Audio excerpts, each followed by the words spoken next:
Catherine, Rolande, Bonjour.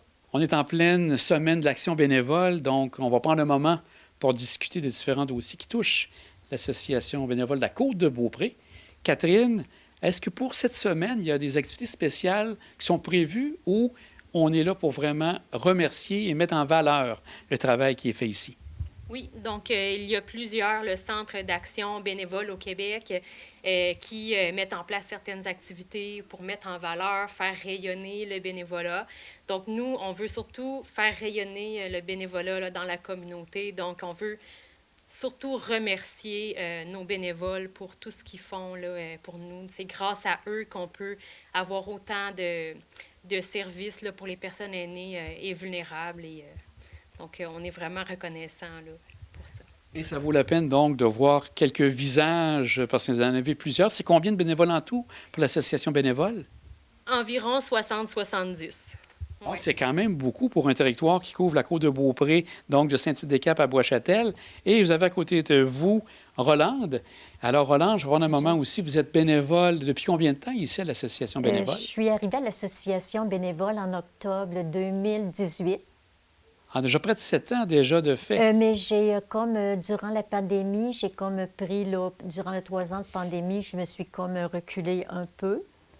Au tout début, quand je suis arrivée pour bénévole, j'ai fait beaucoup de transport. Puis ça m'a vraiment, j'ai vraiment adoré ça, l'action bénévole, parce que je trouve qu'on gagne à être dans les autres. Ah oui. Et là, maintenant, C'est qu'est-ce que vous faites valorisant. actuellement? Vous avez fait du transport, mais qu'est-ce que vous faites présentement? Présentement, c'est l'impôt. Ah, C'est l'accueil à l'impôt. Je reçois les gens à l'impôt. Je regarde, je remplis les fiches d'information. Je regarde s'ils ont tous les papiers qu'on a besoin pour compléter le dossier. Puis, on est une bonne équipe, là. Il y a plusieurs étapes. Puis, je ne suis pas seule. Il y a plusieurs équipes de bénévoles qu'on a chacun nos tâches par rapport à l'impôt. par Et rapport à l'impôt, oui. qu'est-ce que ça vous apporte, ce bénévolat-là, à ce moment-là, pour vous, personnellement? Bien, moi, je trouve que je fais des belles rencontres. Puis, je trouve que ça me renforce, moi. C'est l'estime de soi, hein? Parce que, je veux dire, quand on est, comme moi, je suis seule, là. Puis, je trouve que ça me valorise, ça me donne, comment on dirait donc, je cherche le mot, là, ça m'aide à me tenir debout, là, comme on dit. Tu sais, quand tu as des épreuves, là, à un moment donné, tu penses que c'est la fin du monde, bien là, tu te rends compte qu'il y a beaucoup de gens qui ont besoin, puis des fois, tu vois des gens, là, ils ont vraiment besoin, puis tu es capable plus de comprendre, puis d'accompagner les gens, puis c'est valorisant.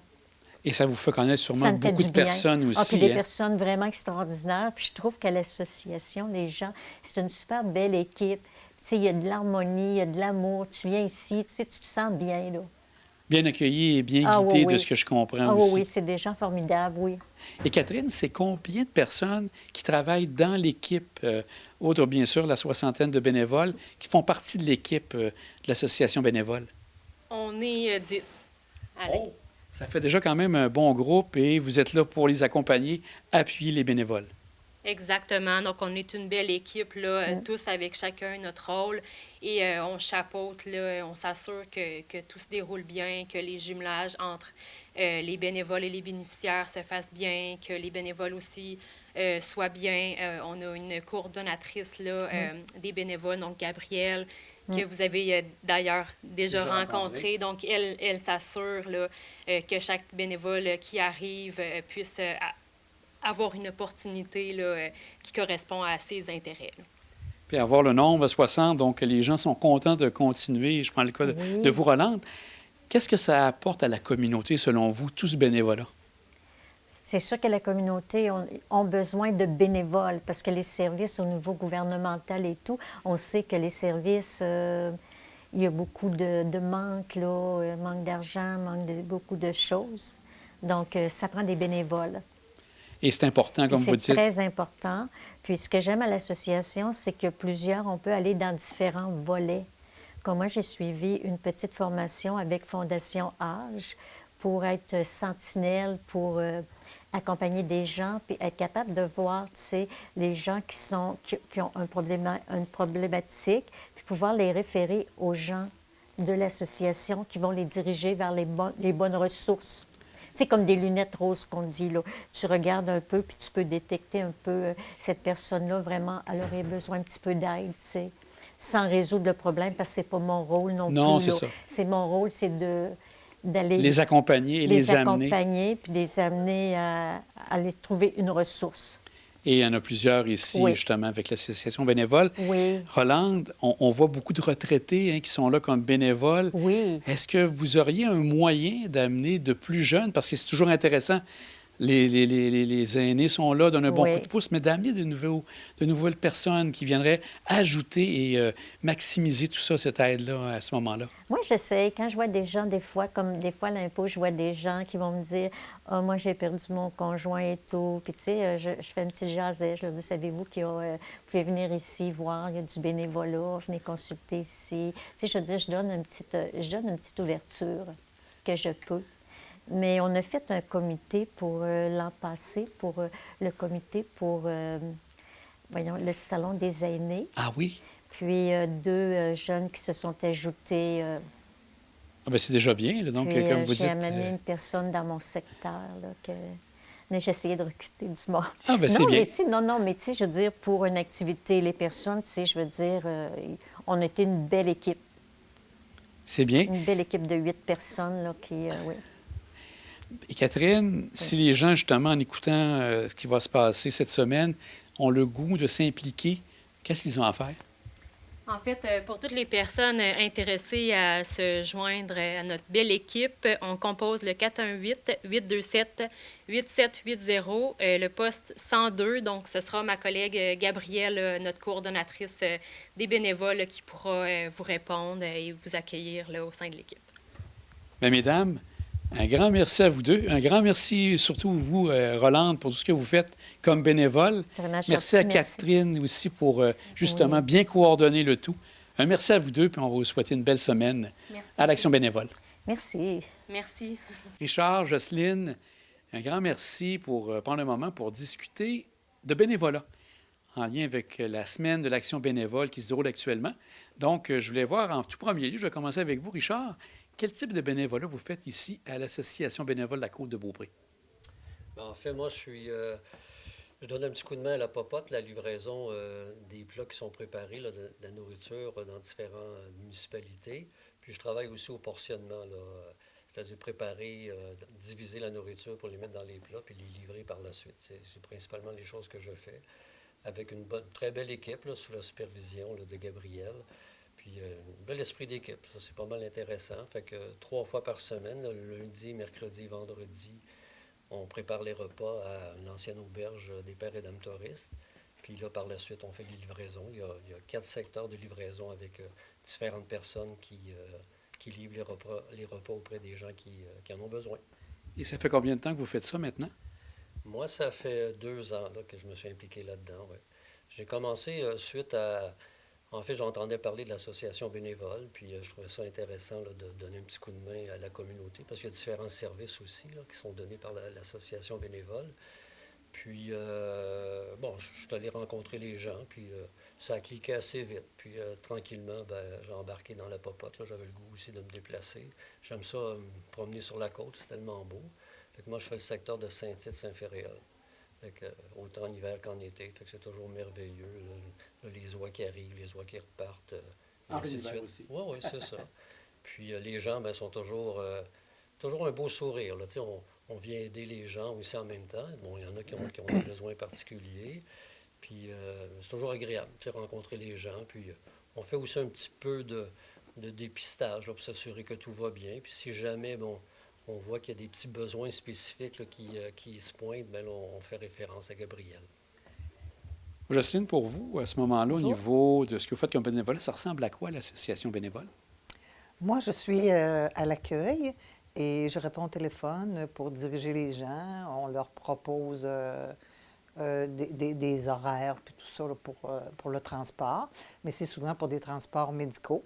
Il y a aussi les transports pour les services essentiels. Donc, on est à l'écoute beaucoup des besoins des gens. On essaie de répondre le mieux possible à leurs demandes. Et parfois, ça déborde un petit peu des demandes de transport pour des services. C'est souvent... c'est arrivé à quelques reprises où des gens qui étaient un petit peu mal pris à leur maison, bien, à ce moment-là, on les dirige vers vers les personnes concernées ici. On essaie de les encourager, puis on essaie de les faire sourire aussi. Puis des fois, ils nous disent « Ah, on a l'impression que vous souriez au téléphone. » C'est important parce qu'il y en a que c'est peut-être la seule personne à qui ils parlent dans leur journée. Donc, c'est beaucoup d'écoute, je comprends bien, de votre côté. Oui, c'est de l'écoute, puis il ne faut pas paniquer non plus. Il faut être quand même assez calme, puis écouter, parce que les personnes âgées, comme avec le temps, bien, des fois, ils sont plus sourds. Des fois, il y a des problèmes d'élocution, des problèmes. Fait qu'il faut prendre notre temps. Puis on était quand même formés un petit peu là-dessus aussi, là. Ça fait combien de temps que vous faites ça, vous, je Moi, sais? ça, c'est ma 3e année.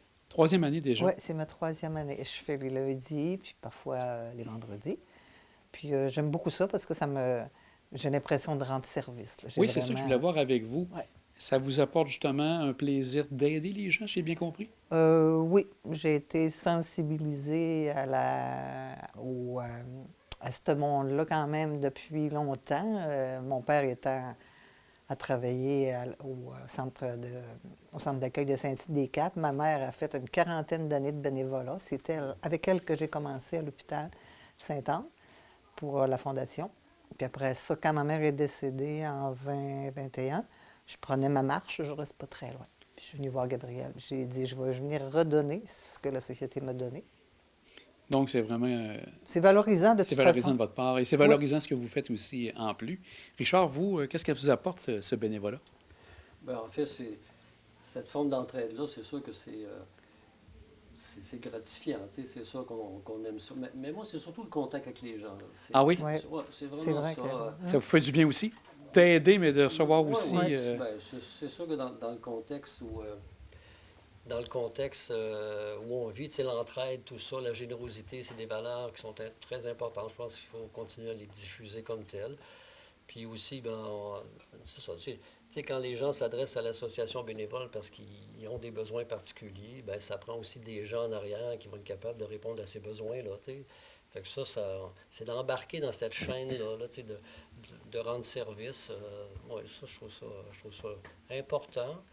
Puis de le faire de façon naturelle, là, ça, je trouve ça gratifiant, c'est ça. Ça répond à ce qu'on est, dans le fond. La nature humaine doit être aidante. Donc, c'est important, d'après vous, d'aider sa communauté et le bénévolat est une belle action de ce côté-là?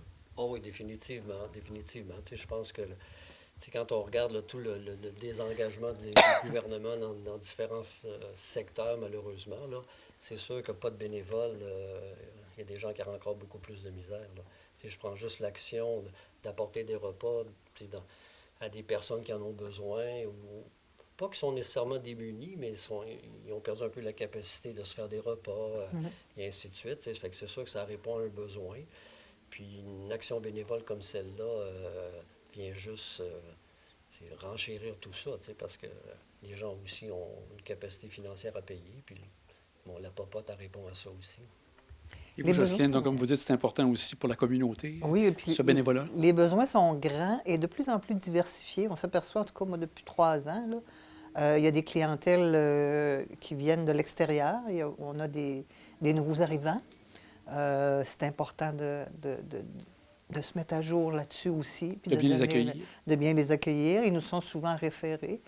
On fait de notre mieux. L'équipe est très bonne, mais on sait que l'accueil, c'est la première place. Puis c'est un peu l'image d'une entreprise, quelle qu'elle soit, hein. Donc, c'est important de sourire aux gens puis de leur dire « Oui, vous êtes à la bonne place, puis oui, on peut vous référer. Puis pas découragez-vous pas. Puis appelez-nous si vous avez besoin. On va faire de notre mieux. » On voit aussi que c'est beaucoup les retraités qui donnent un bon coup de pouce au niveau du bénévolat. Richard, est-ce qu'il y a des moyens peut-être pour amener des gens un peu plus jeunes à participer également pour avoir encore une plus grande force ensemble? Parce qu'inévitablement, les retraités, ils mettent du temps, mais il y a aussi des moments donnés où ils ne peuvent plus faire ce bénévolat-là. Donc, on a comme besoin de nouvelles ressources. Est-ce que vous avez en tête peut-être des idées pour amener de plus jeunes à s'impliquer? Bien, bon, c'est sûr que du côté de la popote, les horaires sont 2 jours. Là. C'est peut-être un peu plus difficile de rejoindre disons, les gens qui travaillent ou les gens qui sont à la maison avec les enfants. Mais c'est quand même, maintenant avec les horaires partagés, travail à la maison, tout ça, écoute, si les jeunes qui sont sur le marché du travail ont le goût de faire ça. Tu sais, je pense que, mettons, de dégager 2-3 heures par semaine dans des horaires qui sont de plus en plus flexibles, je pense que oui, je pense que c'est possible. En fait, c'est que les jeunes doivent se faire la réflexion. Est-ce que j'ai le goût de faire ça? Puis est-ce que je peux dégager du temps pour le faire? Parce que maintenant, je pense qu'avec les horaires flexibles, oui, c'est possible. Puis ce que je pourrais dire aux jeunes, bien, c'est sûr que les contacts intergénérationnels, malheureusement, on les perd là, de plus en plus. Puis il faudrait les ramener. Il faudrait vraiment les ramener parce que je trouve que les contacts intergénérationnels, c'est quand même bonifiant parce que les gens ont de l'expérience. Puis pour un jeune, ça devient intéressant aussi de voir qu'est-ce qui peut arriver dans leur vie éventuellement, de se projeter un petit peu plus, puis de rencontrer des gens merveilleux aussi. Moi, je rencontre des gens à l'occasion qui ont vécu des choses extraordinaires, qui nous racontent. Le seul problème, des fois, c'est qu'on n'a pas assez de temps pour s'asseoir. Ils sont prêts à nous offrir un petit café avec des biscuits et tout ça. Mais là, excusez, il faut repartir parce que là, il faut aller livrer. Mais ça m'est arrivé de revenir. Je suis déjà revenu pour aller revoir les gens. Et ça va faire plaisir, justement. Oui, effectivement.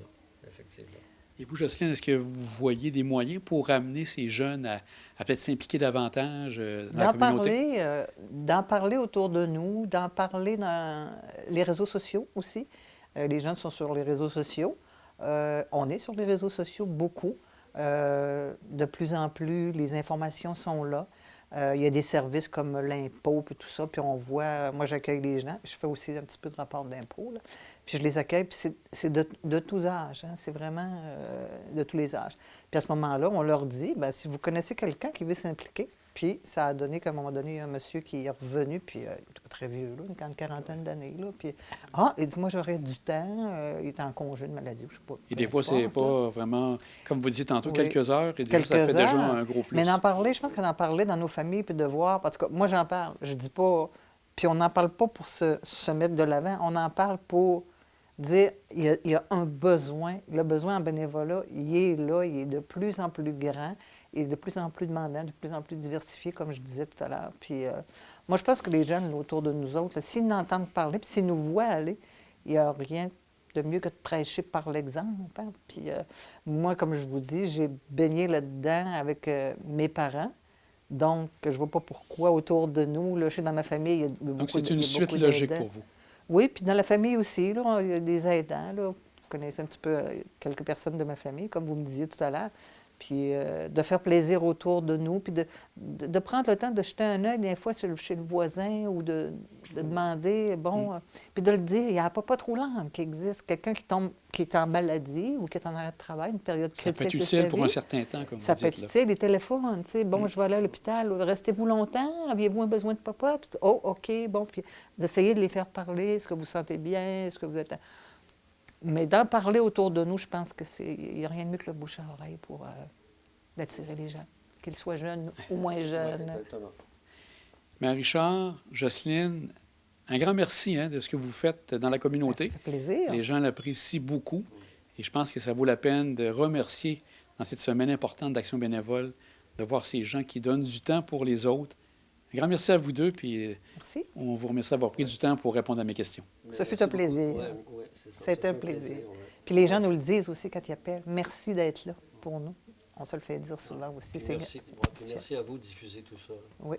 Plaisir. Parce que c'est un beau partage, c'est ce que vous faites là. Merci beaucoup. Bonne journée.